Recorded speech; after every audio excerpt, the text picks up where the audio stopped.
میدونم داغ یعنی چی. من نمیدونم تو چشمای کی زل بزنم نگاه دخترمو ببینم. از این عکسا چیه؟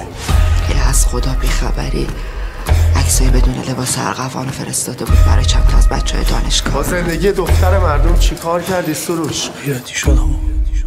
دوست پسر مگه غیرتی میشه؟ چرا به خدا من نکشتمش. فقط فکر کن بچت صبحات صبونه بخوره بره دیگه هیچ وقت بر نگرده. و تو جنازش هم بر نگرده.